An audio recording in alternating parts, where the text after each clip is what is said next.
Hi hello ನಮಸ್ಕಾರ ಕರ್ನಾಟಕ. ಎಲ್ಲರೂ ಹೇಗಿದ್ದೀರಾ? ನಾನಂತೂ ಸೂಪರ್ ಆಗಿದ್ದೀನಿ. ನೀವು ಸೂಪರ್ ಆಗಿದ್ದೀರಿ ಅಂತ ನಾನು ಭಾವಿಸ್ತೇನೆ. ವರಮಹಾಲಕ್ಷ್ಮಿ ಹಬ್ಬದ ಆರ್ಥಿಕ ಶುಭಾಶಯಗಳು ನನ್ನ ಎಲ್ಲ ಯೂಟ್ಯೂಬು ಫ್ಯಾಮ್ಲಿ ಆ್ಯಂಡ್ ಫ್ರೆಂಡ್ಸ್ ಹೇಳ್ತಾ ಈ ಬ್ಲಾಗನ್ನು ಸ್ಟಾರ್ಟ್ ಮಾಡ್ತೀನಿ. ಮತ್ತು ಈ ಬ್ಲಾಗು ಹೇಗೆ ಅಂದರೆ ನೈಟು 12 ಗಂಟೆಯಿಂದ ಬೆಳಗ್ಗೆ ಮಾರ್ನಿಂಗ್ವರೆಗೂ ಈ ಬ್ಲಾಗ್ ಆಗಿರ್ತದೆ. ಪ್ರತಿಯೊಂದು ಅಂದರೆ ಡೆಕೋರೇಷನ್ನಿಂದ ಆ ದೇವಿಗೆ ನೈವೇದ್ಯ ಅರ್ಪಿಸೋವರೆಗೂ ಈ ಬ್ಲಾಗನ್ನು ಆಗಿರ್ತದೆ. ವರಮಹಾಲಕ್ಷ್ಮಿ ಪೂಜೆ ಯಾವ ಥರ ನಾವು ನಮ್ಮ ಉತ್ತರ ಕನ್ನಡದಲ್ಲಿ ಯಾವ ಥರ ಮಾಡ್ತೀವಿ ಅನ್ನೋದನ್ನು ಕಂಪ್ಲೀಟಾಗಿ ಈ ಬ್ಲಾಗಿನಲ್ಲಿ ಇರುತ್ತೆ. ದಯವಿಟ್ಟು ಯಾರೂ ಸ್ಕಿಪ್ ಮಾಡದೆ ಈ ವಿಡಿಯೋನ ಕಂಪ್ಲೀಟಾಗಿ ನೋಡಿ. ಮಿನಿಮಮ್ ಅಂದರೆ ಲಾಂಗ್ ವಿಡಿಯೋ ಇದೆ ಅದು. ಹಾಗಾಗಿ ನೀವು ಪೂರಾ ವಿಡಿಯೋ ನೋಡಿದರೆ ಮಾತ್ರ ನಿಮಗೆ ಎಲ್ಲನೂ ಅರ್ಥ ಆಗುತ್ತೆ. ಮತ್ತು ಈ ಬ್ಲಾಗನ್ನು ನಿಮಗೆ ಇಷ್ಟ ಆಯಿತು ಅಂದರೆ ಒಂದು ಲೈಕ್ ಮಾಡಿ, ಇಷ್ಟ ಆಗಿಲ್ಲ ಅಂದರೆ ಇಷ್ಟ ಇಲ್ಲ ಅಂತ ಕಮೆಂಟ್ ಮಾಡಿ ಅಂತ ಕೇಳ್ತಾ ನಾನು ಈ ಬ್ಲಾಗನ್ನು ಸ್ಟಾರ್ಟ್ ಮಾಡ್ತೀನಿ. ಬನ್ನಿ.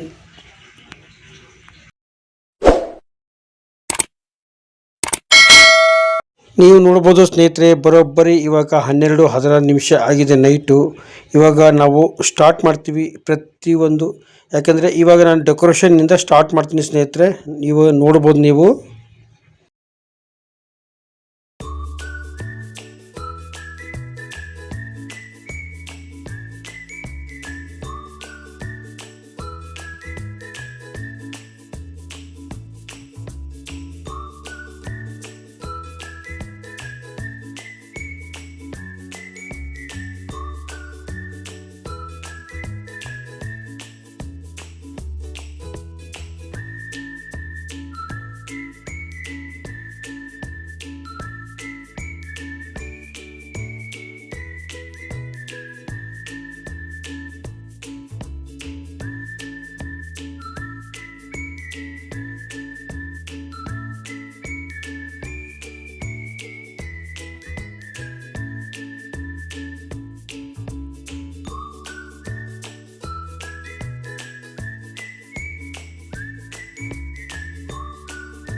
ಕ್ಷಮೆ ಇರಲಿ ಸ್ನೇಹಿತರೆ, ದಯವಿಟ್ಟು ಕ್ಷಮೆ ಇರಲಿ. ಯಾಕಂದರೆ ಬೆಳಗಿನ ಜಾವ 5 ಗಂಟೆ 5:15ಗೆ ದೇವ್ರನ್ನ ಸ್ಥಾಪನೆ ಮಾಡಬೇಕಾಗಿತ್ತು. ಹಾಗಾಗಿ ಇಲ್ಲಾಂದರೆ ರಾಹುಕಾಲ ಇದೆ ಅಂತ ಹೇಳಿದರು. ಹಾಗಾಗಿ ನಾವು ಸ್ವಲ್ಪ ಬೇಗ ಮಾಡ್ಕೊಂಡು ಸ್ಥಾಪನೆ ಮಾಡಿದ್ದೀವಿ. ಹಾಗಾಗಿ ಕ್ಷಮೆ ಇರಲಿ ಅಂತ ನಾನು ನಿಮ್ಮಲ್ಲಿ ಬೇಡಿಕೊಳ್ಳುತ್ತೇನೆ. ಇವಾಗ ನನಗೆ 5:30 ಹತ್ತಿರ ಆಗಕ್ಕೆ ಬಂದಿದೆ. ಹಾಗಾಗಿ ಮನೆಯಲ್ಲಿ ಎಲ್ಲ ತೊಳೆದು ರಂಗೋಲಿ ಹಾಕಿ ಮತ್ತು ದೇವರಿಗೆ ನಾವು ನೈವೇದ್ಯ ಮಾಡೋಕ್ಕೆ ರೆಡಿ ಮಾಡ್ಕೋಬೇಕು. ಹಾಗಾಗಿ ಕ್ಷಮೆ ಇರಲಿ ಅಂತ ಕೇಳ್ತಾ ಇದ್ದೀನಿ ಸ್ನೇಹಿತರೆ. ಮತ್ತು 10 ಗಂಟೆ ಒಳಗೆ ದೇವರಿಗೆ ನೈವೇದ್ಯ ಮಾಡಿ ಪೂಜೆಯನ್ನು ಮಾಡಬೇಕು. ಅದಕ್ಕಾಗಿ ನಾವು ಎಲ್ಲ ಕೆಲವೊಂದು ಸ್ಕಿಪ್ ಮಾಡಿದ್ದೀವಿ ಸ್ನೇಹಿತರೆ. ಅದಕ್ಕೆ ನಾನು ನಿಮಗೆ ದಯವಿಟ್ಟು ಕ್ಷಮೆಯನ್ನು ಕೇಳ್ತಾ ಇದ್ದೀನಿ, ಹೃದಯಪೂರ್ವಕ ಕ್ಷಮೆಯನ್ನು ಕೇಳ್ತಾ ಇದ್ದೀನಿ. ಮತ್ತು ನಾವು ಮುತ್ತೈದಿ ಅಂತ ಮಾಡ್ತಾರೆ ನಮ್ಮ ಕಡೆಗೆ, ಅದು ಕೂಡ ನಾವು 10 ಗಂಟೆ ಒಳಗೆ ಮುಗಿಸ್ಬೇಕು ಸ್ನೇಹಿತರೆ. ತಾಯಿ ಲಕ್ಷ್ಮೀ ದೇವಿಗೆ ಹೇಗೆ ಅಲಂಕಾರ ಆಗಿದೆ ಅನ್ನೋದು ನೀವು ದಯವಿಟ್ಟು ತಿಳಿಸ್ಬೇಕು ಸ್ನೇಹಿತರೆ. ಮತ್ತು ನಾನು ಇವಾಗ ಬದನೆಕಾಯನ್ನು ಕಟ್ ಮಾಡಿ ಕೊಡ್ತಾಯಿದ್ದೀನಿ. ಹಾಗೆ ಎಲ್ಲ ಸಹಾಯನೂ ಮಾಡ್ತಾಯಿದ್ದೀನಿ ಸ್ನೇಹಿತರೆ. ಬೇಗ ಆಗಬೇಕು. ನೋಡ್ಬೋದು ಇವಾಗ ನಾನು ಬೆಲ್ಲನೂ ಸಹ ಚೆನ್ನಾಗಿ ಪುಡಿ ಮಾಡಿ ಕೊಟ್ಟಿದ್ದೀನಿ ಸ್ನೇಹಿತರೆ, ನೀವು ನೋಡ್ಬೋದು. ದಯವಿಟ್ಟು ಕೋಪ ಮಾತ್ರ ಮಾಡ್ಕೋಬೇಡಿ. ನೋಡ್ಬೋದು ಸ್ನೇಹಿತರೆ, 1 ಗ್ಲಾಸ್ ಬೇಳೆನ ಹಾಕೋತಾ ಇದ್ದೀವಿ, ಕಡಲೆಬೇಳೆನ. ನಿಮಗೆ ತೋರಿಸ್ತೀನಿ, ಕಂಪ್ಲೀಟಾಗಿ ತೋರಿಸ್ತೀನಿ ಸ್ನೇಹಿತರೆ, ನೋಡಿ. ಅಂದರೆ 1 ಗ್ಲಾಸ್ ಬೇಳೆನ ಕುದಿಸ್ಕೋತೀವಿ ಸ್ನೇಹಿತರೆ. ಅಂದರೆ ಪೂರ ಕುದಿಸ್ಕೋಬಾರ್ದು, ಒಂದು ಅರ್ಧ ಬೆಂದಿರಬೇಕು ಅಷ್ಟೇ. ಅಷ್ಟು ಮಾತ್ರ ಬೇಯಿಸ್ಕೊಂಡು ಮಿಕ್ಕಿದ್ದು ನಾವು ಬೆಲ್ಲನ ಹಾಕೋಬೇಕಾಗುತ್ತೆ ಸ್ನೇಹಿತರೆ. ನೋಡಿ ಸ್ನೇಹಿತರೆ, 50% ಬೆಂದಿದೆ. ಇವಾಗ ನಾವು ಇದಕ್ಕೆ ನಾವು ಬೆಲ್ಲನ ಹಾಕ್ಕೋಬೇಕು. ಅದೆಷ್ಟು ಬೆಲ್ಲ ಹಾಕ್ಕೋಬೇಕು ಅನ್ನೋದು ನಾನು ಇವಾಗ ತೋರಿಸ್ತೀನಿ, ನೋಡ್ಬೋದು ಸ್ನೇಹಿತರೆ. ನೋಡಿ, ನಾನು 1 ಗ್ಲಾಸ್ ಕಡಲೆಬೇಳೆನ ಹಾಕ್ಕೊಂಡು ಬೇಯಿಸ್ಕೊಂಡಿದ್ದೀನಿ. ಇವಾಗ ನಾನು 1 ಗ್ಲಾಸ್ ಬೆಲ್ಲ ಸಹ ಹಾಕೋತೀನಿ. ಅಂದರೆ 1 ಗ್ಲಾಸ್ ಬೇಳೆಗೆ 1 ಗ್ಲಾಸ್ ಬೆಲ್ಲನ ಹಾಕೋಬೇಕಾಗುತ್ತೆ ಸ್ನೇಹಿತರೆ. ಆವಾಗಲೇ ನಿಮಗೆ ಒಬ್ಬಟ್ಟು ಕರೆಕ್ಟಾಗಿ ಸ್ವೀಟಾಗಿ ಸೂಪರಾಗಿ ಆಗುತ್ತೆ ಅಂತಲೇ ಹೇಳ್ಬೋದು ಸ್ನೇಹಿತರೆ. ನಾವು ಇವತ್ತು ಒಬ್ಬಟ್ಟು ಮಾಡ್ತಾಯಿದ್ವಿ ಆ ದೇವಿ ನೈವೇದ್ಯಕ್ಕೆ. ನೋಡ್ಬೋದು ಸ್ನೇಹಿತರೆ, ಈ ಕಡೆ ಬದನೆಕಾಯಿ ಪಲ್ಯ ಕೂಡ ರೆಡಿಯಾಗಿದೆ ಅಂತಲೇ ಹೇಳ್ಬೋದು. ಈ ಕಡೆ ಬದನೆಕಾಯಿ ಪಲ್ಯ ರೆಡಿಯಾಗಿದೆ, ಮತ್ತು ಆ ಕಡೆ ಹೂರಣ ಕೂಡ ಇವಾಗ ರೆಡಿ ಆಗುತ್ತೆ. ಇನ್ನೊಂದು 10 ನಿಮಿಷ ಅಂತಲೇ ಹೇಳ್ಬೋದು ಅಷ್ಟೇ. ನೋಡಿ, ನಾನು ನಿಮಗೆ ತೋರಿಸ್ತೀನಿ, ಎಲ್ಲ ಪ್ರತಿಯೊಂದು ತೋರಿಸ್ತೀನಿ ಸ್ನೇಹಿತರೆ. ನೋಡ್ಬೋದು ನೀವು. ನೋಡಿ, ಹೂರಣ ಇವಾಗ ಎಲ್ಲ ರೆಡಿಯಾಗಿದೆ. ಇವಾಗ ನಾವು ಸ್ವಲ್ಪ ಹೊತ್ತು ಬಿಟ್ಟು ರುಬ್ಕೋಬೇಕು. ನೋಡಿ, ಇವಾಗ ನಾವು ಎಲ್ಲನೂ ಮಿಕ್ಸಿ ಹಾಕ್ಕೊಂಡು ಹೂರಣ ರೆಡಿ ಮಾಡ್ಕೊಂಡಿದ್ದೀವಿ. ನೀವೇ ನೋಡ್ಬೋದು, ಎಲ್ಲ ಹೂರಣ ರೆಡಿಯಾಗಿದೆ. ಇವಾಗ ನಾವು ನೈವೇದ್ಯ ಮಾಡಬೇಕು. ನೋಡಿ, ನೈವೇದ್ಯ ಮಾಡೋಕ್ಕೆ ನಾವು ದೇವರಿಗೋಸ್ಕರ ತುಂಬ ದೊಡ್ಡದಾಗಿ ಮಾಡಲ್ಲ, ಸುಮ್ಮನೆ ಚಿಕ್ಕದಾಗಿ ಮಾಡ್ತೀವಿ ನೈವೇದ್ಯಕ್ಕೆ. ನೋಡ್ಬೋದು ನೀವೇ ನಿಮ್ಮ ಕಣ್ಣಾರ ನೋಡಿ ಸ್ನೇಹಿತರೆ. ದೇವರಿಗೆ ಮಾತ್ರ ಚಿಕ್ಕದಾಗಿ ಮಾಡ್ತೀವಿ. ನಮಗೆ ಊಟ ಮಾಡೋಕ್ಕೆ ಸ್ವಲ್ಪ ದೊಡ್ಡದಾಗಿರುತ್ತೆ, ಅದಕ್ಕಿಂತ ಸ್ವಲ್ಪ ದೊಡ್ಡದಾಗಿ ಮಾಡ್ತೀವಿ.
ನೋಡ್ಬೋದು ಸ್ನೇಹಿತರೆ, ಫೈನಲಿ ಆಗಿ ನಮ್ಮ ಲಕ್ಷ್ಮೀ ದೇವಿಗೆ ನೈವೇದ್ಯನ ರೆಡಿಯಾಗಿದೆ. ನೀವೇ ನಿಮ್ಮ ಕಣ್ಣಾರೆ ನೋಡ್ಬೋದು. ನೋಡಿ, ಕೋಸಂಬರಿ, ಬದ್ನೆಕಾಯಿ ಪಲ್ಯ, ಅನ್ನ, ಬಜ್ಜಿ ಮತ್ತು ಒಬ್ಬಟ್ಟು ಮತ್ತು ಸ್ವಲ್ಪ ಆದಮೇಲೆ ತುಪ್ಪನ ಹಾಕಿ ನಮ್ಮ ಲಕ್ಷ್ಮೀ ದೇವಿಗೆ ನೈವೇದ್ಯನ ನಾವು ಮಾಡ್ತೀವಿ. ನಮ್ಮ ಸ್ಪೆಷಲ್ ಅಂದರೆ ನಮಗೆ ಒಬ್ಬಟ್ಟೆ ತುಂಬ ಫೇಮಸ್ಸು ಅಂತಲೇ ಹೇಳ್ಬೋದು. ನಮ್ಮ ಉತ್ತರ ಕರ್ನಾಟಕದಲ್ಲಿ ನೋಡ್ಬೋದು, ಪ್ರತಿಯೊಂದು ಅಡುಗೆನೂ ರೆಡಿಯಾಗಿದೆ. ಬಜ್ಜಿ, ಹಪ್ಪಳ, ಸಂಡಿಗೆ ಮತ್ತು ಚಪಾತಿ ಕೂಡ ಮಾಡ್ತಾರೆ. ನಮಗೆ ಇಂಪಾರ್ಟೆಂಟ್ ಏನಪ್ಪ ಅಂದರೆ ಆಡಂಬರ ಇಷ್ಟ ಇಲ್ಲ ಸ್ನೇಹಿತರೆ. ಆಡಂಬರಗಳು ನಾವು ಮಾಡೋದಿಲ್ಲ.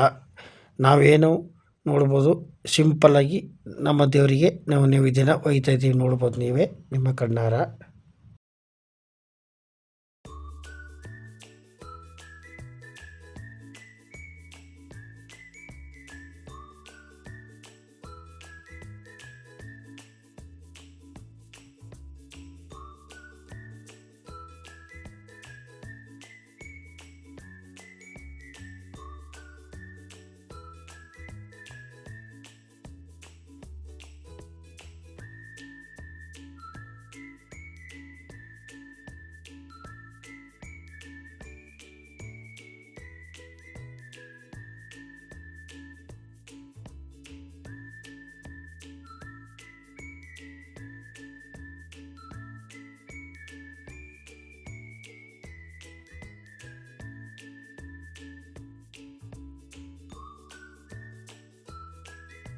श्रीवरमहालक्ष्मी देवी मंगला जय शुभमंगलम्.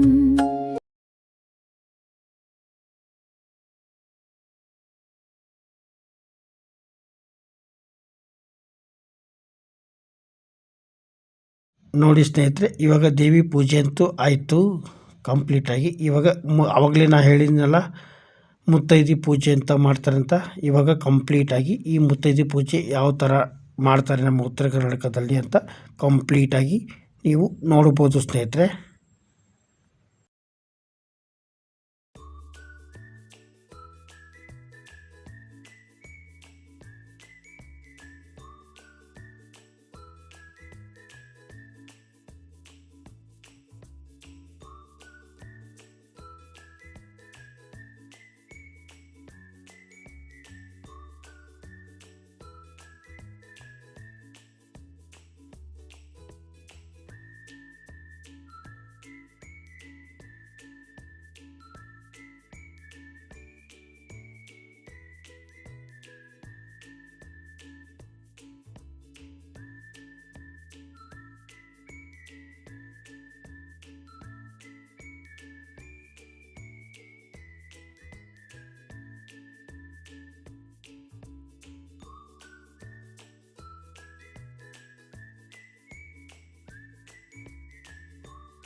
ನೋಡಿದ್ರಲ್ಲ ಸ್ನೇಹಿತರೆ, ಇವಾಗ ಎಲ್ಲ ಮುತ್ತೈದೆ ಪೂಜೆ ಅಂತೂ ಆಯಿತು. ಇವಾಗ ಆ ಮುತ್ತೈದೆಯರು ಇಬ್ಬರು ಆರಾಮಾಗಿ ಊಟ ಮಾಡಬೇಕು. ಅವರು ಊಟ ಮುಗಿದ ಮೇಲೆ ನಾವು ನಮ್ಮ ಫ್ಯಾಮ್ಲಿ ಎಲ್ಲರೂ ಊಟ ಮಾಡಬೇಕು.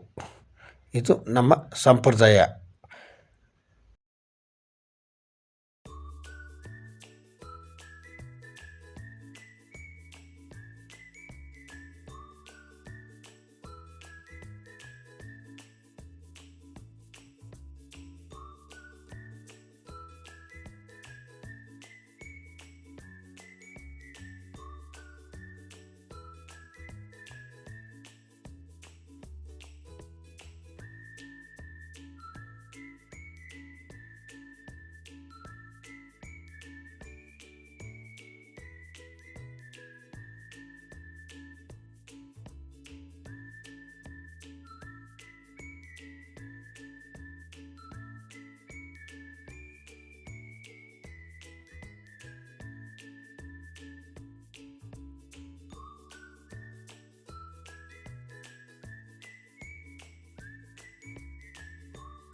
ನೋಡಿದ್ರಲ್ಲ ಸ್ನೇಹಿತರೆ, ನಮ್ಮ ಉತ್ತರ ಕರ್ನಾಟಕ ವರಮಹಾಲಕ್ಷ್ಮಿ ಪೂಜೆನ ಹೇಗೆ ಅನ್ನಿಸ್ತು ಅನ್ನೋದನ್ನು ದಯವಿಟ್ಟು ಕಮೆಂಟ್ ಮೂಲಕ ತಿಳಿಸಿ ಅಂತ ಬೇಡಿಕೊಳ್ಳುತ್ತೇನೆ.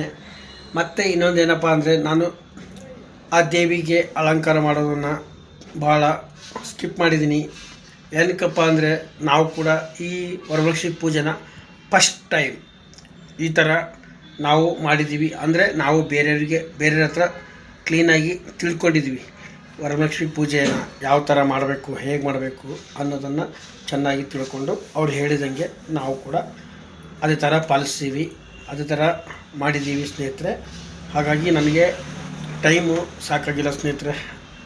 ಯಾಕೆಂದರೆ ಇಷ್ಟೊಂದು ಟೈಮ್ ಹಿಡಿತಂತ ನಾನು ಅಂದ್ಕೊಂಡಿರಲಿಲ್ಲ. ಅದಕ್ಕೋಸ್ಕರ ನನ್ನ ನೈಟೆಲ್ಲ ಶ್ರಮ ಪಟ್ಟಿದ್ದೀವಿ. ನೈಟೆಲ್ಲ ಕೂತ್ಕೊಂಡು ವೀಡಿಯೋ ಮಾಡಿ ತುಂಬಾ ಕಷ್ಟಪಟ್ಟಿದ್ದೀವಿ.